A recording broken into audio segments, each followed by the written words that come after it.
I think the girl who is able to earn her own living and pay her own way should be as happy as anybody on earth. The sense of independence and security is very sweet. Woman must not depend upon the protection of man, but must be taught to protect herself. I distrust those people who know so well what God wants them to do, because I notice it always coincides with their own desires. Forget conventionalisms, forget what the world thinks of you stepping out of your place. Think your best thoughts, speak your best words, work your best works, looking to your own conscience for approval. Men, their rights, and nothing more; women, their rights, and nothing less.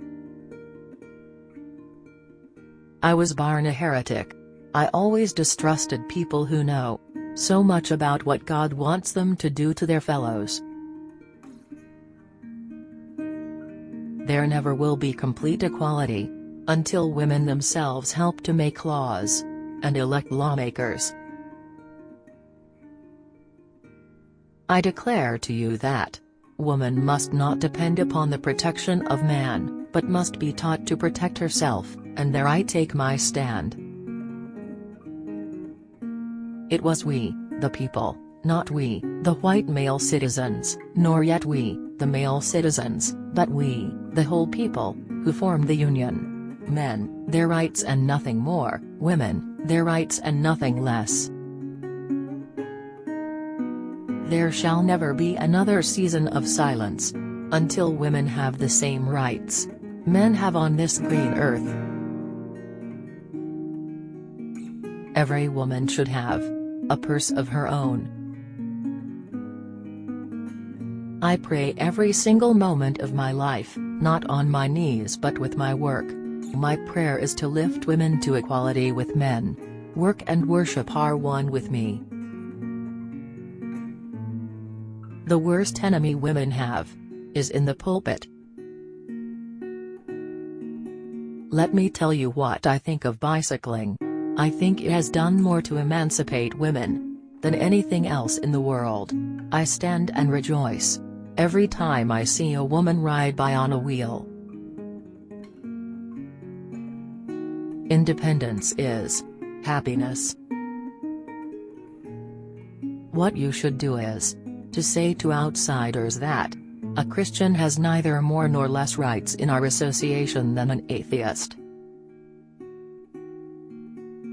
Wherever, on the face of the globe or on the page of history, you show me a disfranchised class, I will show you a degraded class of labor.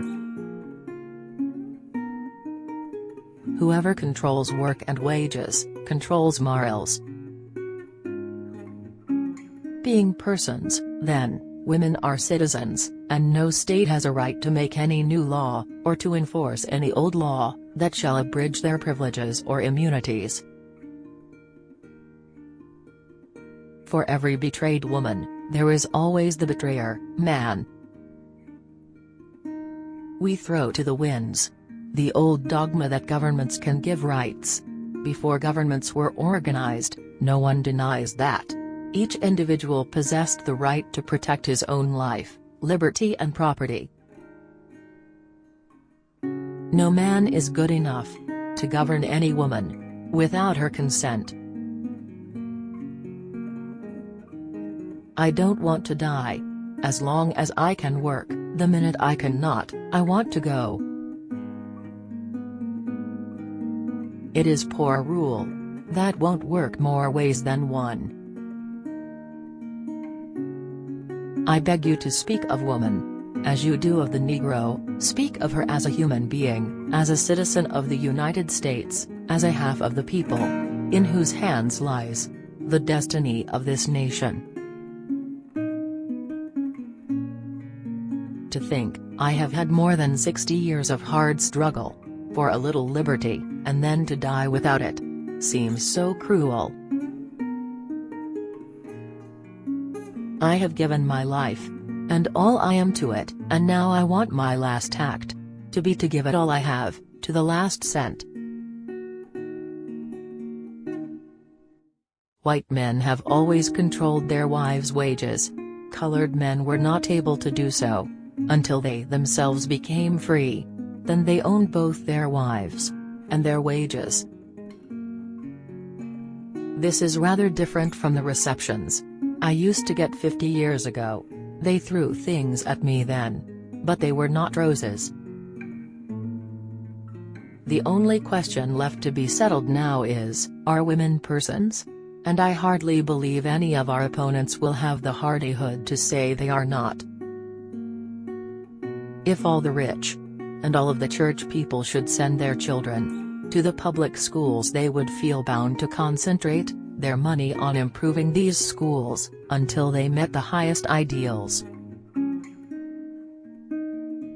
I shall earnestly and persistently continue to urge all women to the practical recognition of the old revolutionary maxim: resistance to tyranny is obedience to God.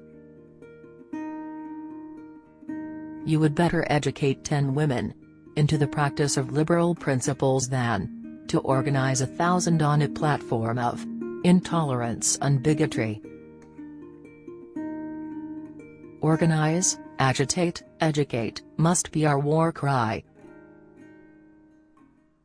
I do not consider divorce an evil by any means. It is just as much a refuge for women married to brutal men as Canada was to the slaves of brutal masters. The work of woman is not to lessen the severity or the certainty of the penalty for the violation of the moral law, but to prevent this violation by the removal of the causes which lead to it. Modern invention has banished the spinning wheel, and the same law of progress makes the woman of today a different woman from her grandmother. Join the union, girls, and together say equal pay for equal work. Cautious, careful people, always casting about to preserve their reputations, can never effect a reform. Marriage, to women as to men, must be a luxury, not a necessity, an incident of life, not all of it. Oh, if I could but live another century and see the fruition of all the work for women. There is so much yet to be done. Trust me that, as I ignore all law to help the slave, so will I ignore it all to protect an enslaved woman.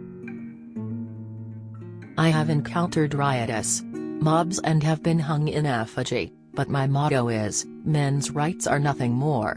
Women's rights are nothing less. The older I get, the greater power I seem to have to help the world. I am like a snowball, the further I am rolled, the more I gain. Women, we might as well be dogs baying the moon as petitioners without the right to vote. The principle of self-government cannot be violated with impunity. The individual's right to it is sacred, regardless of class, caste, race, color, sex or any other accident or incident of birth. I do not demand equal pay for any women save those who do equal work in value. Scorn to be coddled by your employers, make them understand that you are in their service as workers, not as women. The day may be approaching when the whole world will recognize woman as the equal of man.